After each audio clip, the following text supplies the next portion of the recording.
for me, it's important to keep winning the fights, and to do it, how should I say, by knockout, if possibly by knockout. Rafael Ruelas. I enjoyed finishing the fights early because uh, I trained hard for them, and I didn't want to have to, fight any more than they had To to. the right, driving Paez back, another left, and down he goes.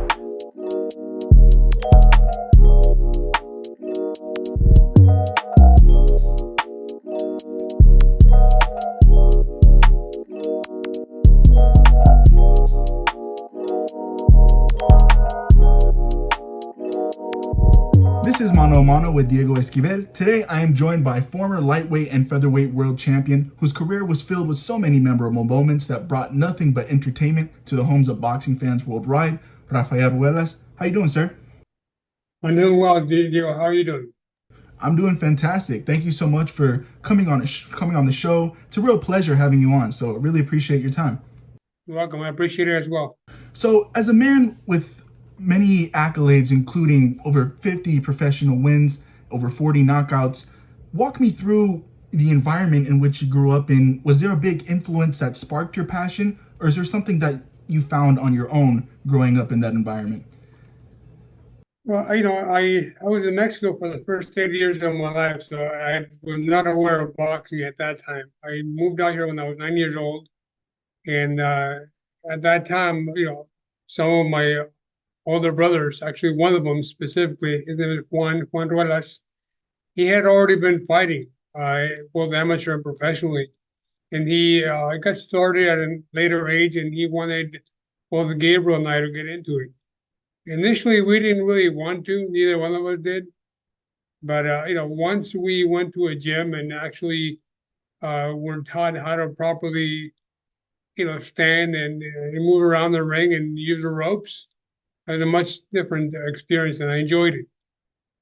Now, you've made your professional debut at 17, got your first title fight at 19 for a featherweight vacant title. Help me understand just the feeling of going straight to the pros at that young age and fighting for a world title, knowing there could be a lot of risk to going in that young. Well, one of the things that made us or made me, feel, I guess, confident or confident enough to turn pro was the confidence that my trainer had in both my brother and myself. And we had been training with professionals from the very beginning.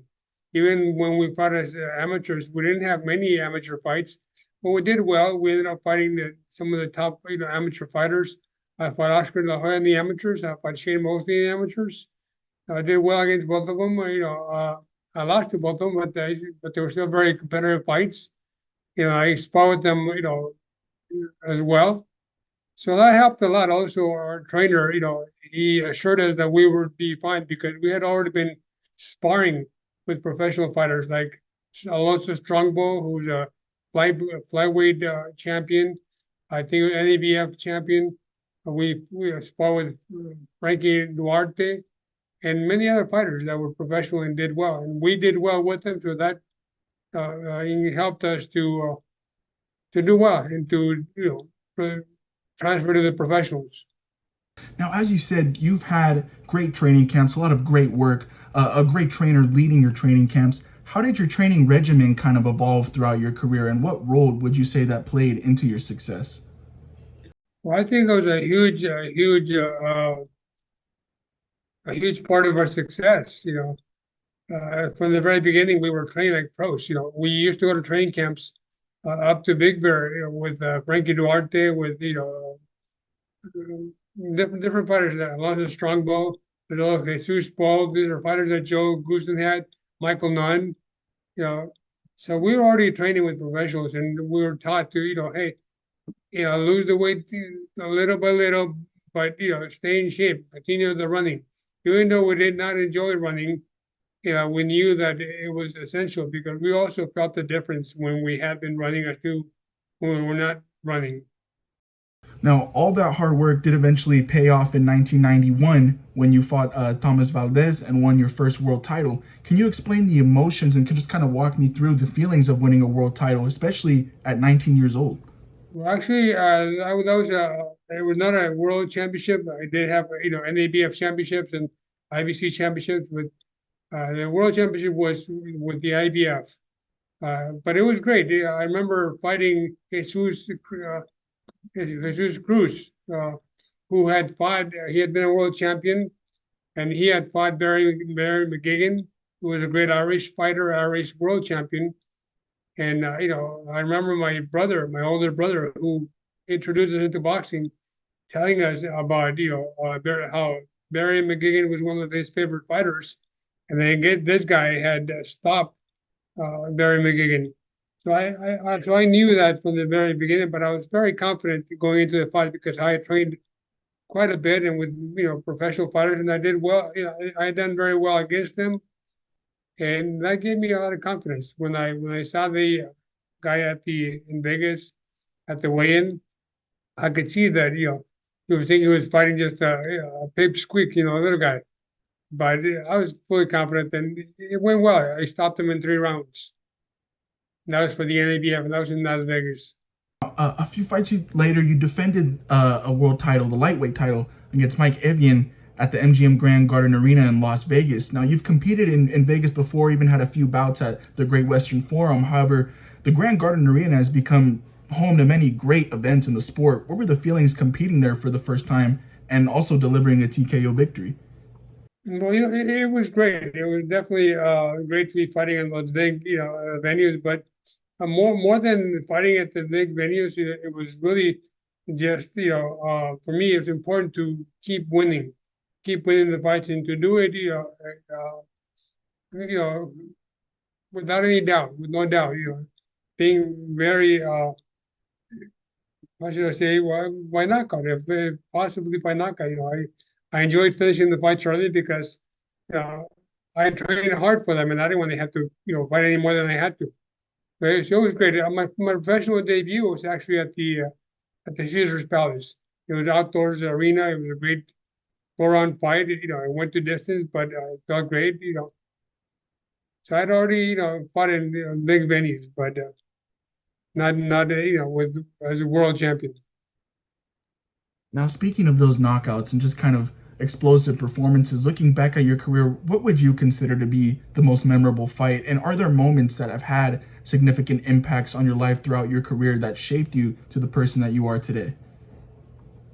Well, there's a fight against a guy that nobody really knows him. I believe it was I don't know, it was in my 14th fight. It was at the Reseda Country Club, a tiny place, a hole in the wall, a mom and pop place.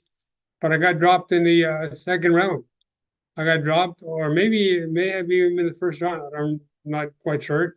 But I got back up, went back to the ring or to my corner, and my trainer said, "You got to get on this guy and get him out of there quickly." Sure enough, the next round I stopped him, put him away, and it was a great experience in knowing that the conditioning that we were on, I was able to win a fight, or I should say, get up from a big knockdown, a good knockdown, get up, and defeat him and stop him. After the fight, I knew where I was and everything, but I couldn't tell you if I had won or lost the fight. A lot of people were congratulating me. I don't know if they were congratulating me because they had a good fight or because I won. Yeah, and I had asked one of my brothers, and they, "Are you serious?" Yeah, I said, I'm serious. I don't know. I said, I know where I am. I know that I fought, but I don't remember if I won or lost. And it wasn't until I saw it on video that I was able to remember recollect the whole fight. That was a good experience to see how essential it is to be in tip-top condition, to be able to come back from knockdowns and then knock them down or out. Also, my world championship fight, I got knocked down twice in the first round. Uh, you know, but my trainer again said, "Look, you've already taken, some of these best shots. Now it's your turn. You got to go out there, way behind on points. You got to get on them and stay on them." So I did. So I stayed on them, and that's what won me the fight. It was not an easy fight going 12 rounds, 12 rounds with a lot of activity in the 12 rounds. So that was obviously very important. I felt very proud to have won a world championship on my first try as well. That's amazing. And what would you say were kind of just the toughest challenges you faced in your career? How would you say you overcome them? How does one mentally and kind of emotionally cope with the setback and then bounce back after an event like that? Well, honestly, I think the toughest thing is to do the running, the consistent running, because that's something that you're supposed to do it on your own. It's not something that your trainer doesn't live with you. He's not waking you up to go run, which is one of the reasons why when you go to training camp, you're up there where at that time they do wake you up as a team and you go run and consistently. But our trainer used to tell us, look, you're doing things. It seems to me like I like everything I see here at the gym. You're doing well, but when you leave the gym, said I'm not watching you, so I don't know what you're doing. But said you're the one who's fighting, so just keep in mind that if you do something you're not supposed to do, and then you end up losing a fight, you're going to be the one who has to live with it, even if you don't tell me about it. So that's always stayed in the back of my mind. That pushed me to go run on the days that I didn't feel like running. Okay, and that was the key. Now that now that I've been retired from boxing, I run probably more than when I was boxing, and I see the benefits even now at my age. You've also spoken earlier about your brothers. How does that family and support system contribute to your success in the sport? Well, since he's a little bit older, he's like 10 months older than I am, so he turned pro ahead of me. And he was doing well. At the very beginning, he was also, knocking everybody out at the very beginning of his career, and so that put more, pressure on me to continue, at least winning, even if I wasn't knocking, my opponents out. I wanted to definitely continue the winning streak, and I did. And then little by little, things changed where I had more knockouts than he did. But that was never the important thing was always to continue winning. And obviously, like I said earlier, for me, I thought that the sooner I can finish the fight, the better. Figured it's better for me and better for the opponent as well. Right. And how do you feel just about the legacy you've left in the world of boxing, especially with the world titles, the impressive record? Looking back, what do you mostly reflect on, and how do you feel, like I said, about the legacy that you've left behind? Well, I'm proud, to have been able to, succeed to the level that I did, and not only for me, but also that my brother was able to do that as well. So I'm very proud of that. We come from a very tiny place in Mexico, where when we left, they were just installing the electricity, and now they have even internet like everybody out here. But it was very exciting, and it's very proud to have won world championships and being two brothers. And I hope that people can listen and really take it to heart that that the running is a key part of the fighting, because a fighter can be a very strong fighter, but if he didn't have the conditioning, that strength is not going to take him very far. And what have you been up to since retiring from professional boxing? And how would you describe that transition? Of course, you talked about the running part, how you run now, you see the benefits. But how would you describe your life now, retiring from professional boxing? Like I said, how is that transition period in your life?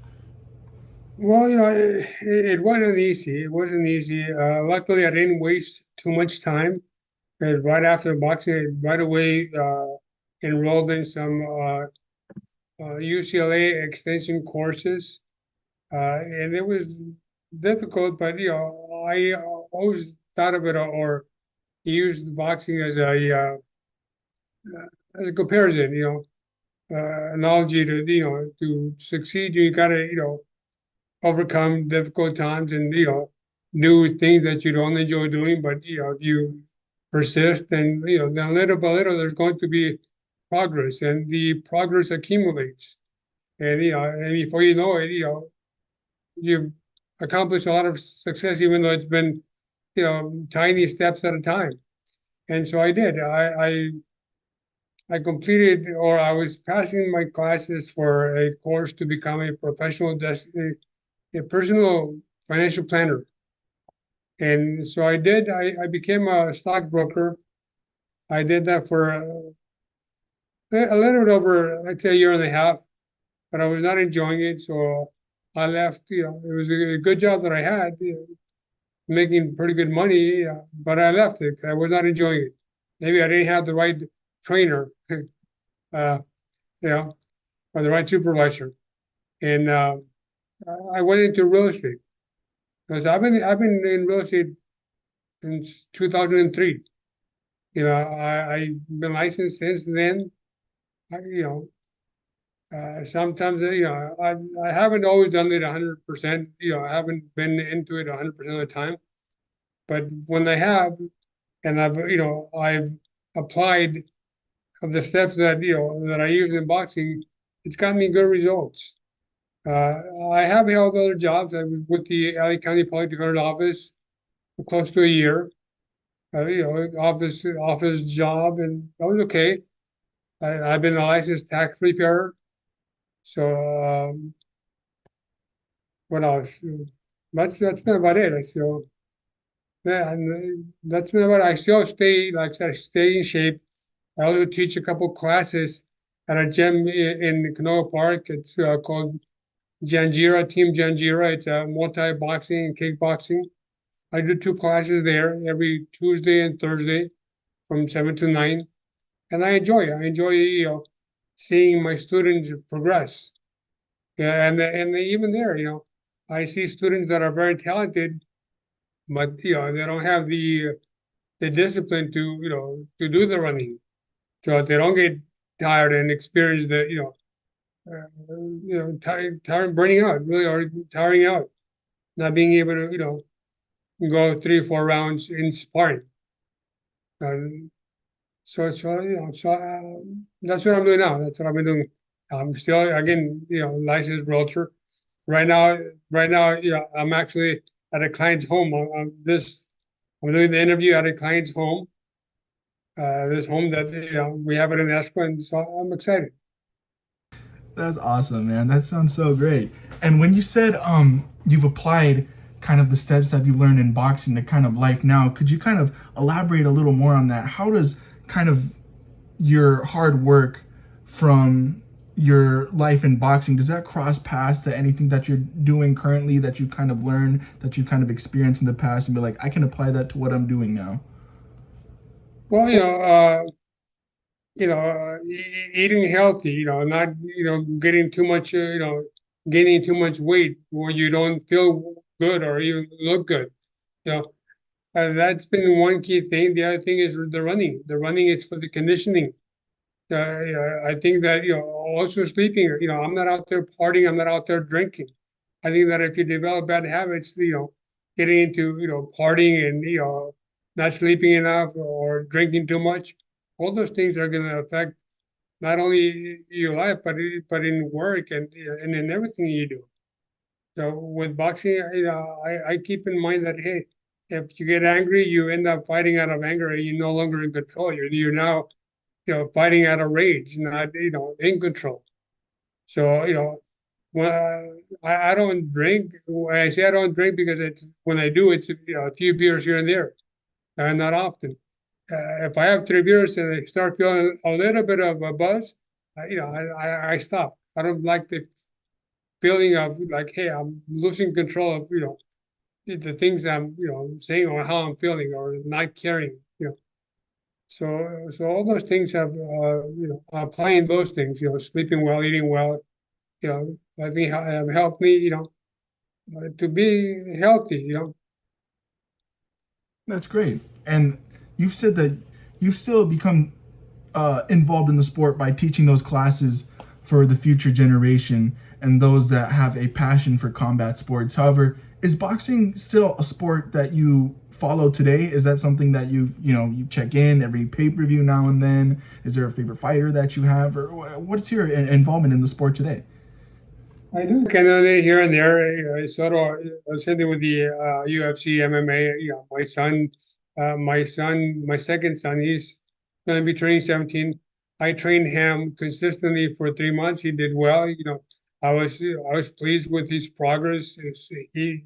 His confidence, skyrocketed. After 3 months, he decided he wanted to, do something else. I said, that's fine. It's fine.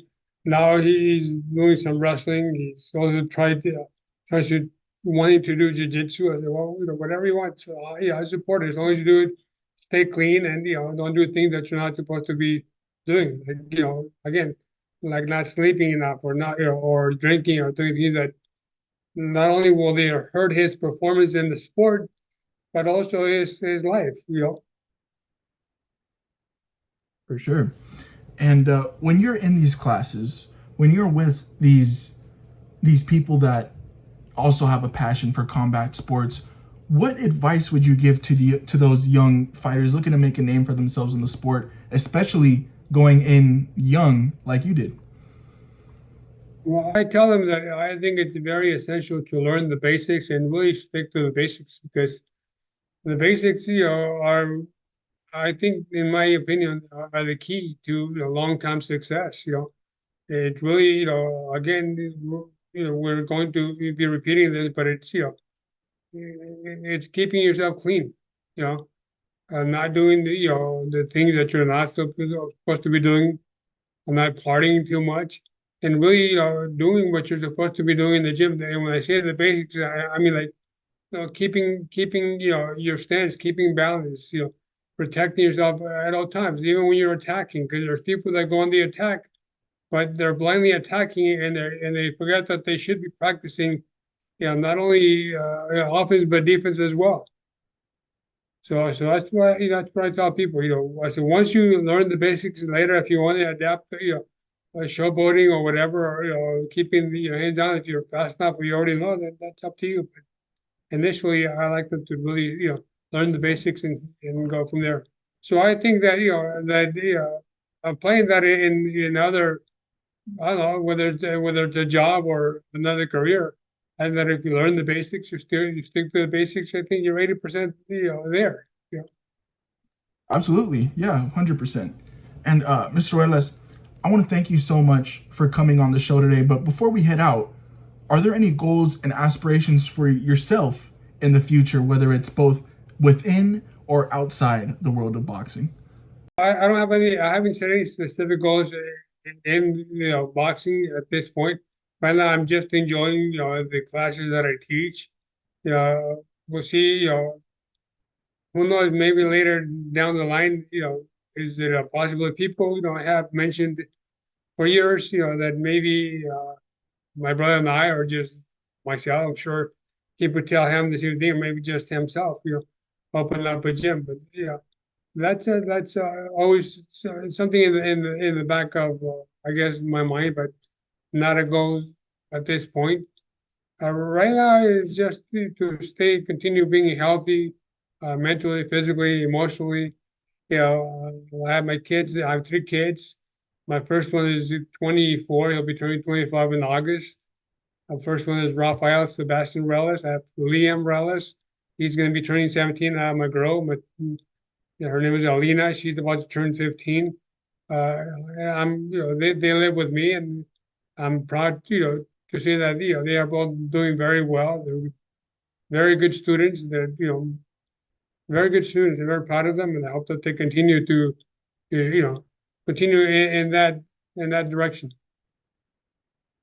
That's great, man. That's so good to hear. And I want to say thank you for coming on. Congratulations on your success. Congratulations on your family's success and their progression in life. That's amazing to hear. So I appreciate you so much for speaking with me today. It's been a real honor, sir. Thank you so much. Thank you, Dale. You have a good one. The grind's on, I'm just trying to get the bands in. Take man, you know we get the hands in. Throw fists, you know that they're landing. We stand out, cause you know we can't stand in. We look good, we ain't ever look stranded. In a cute top down, tunes banging. The YG's outside just standing. Round the corner is a youth trying to bank it. With the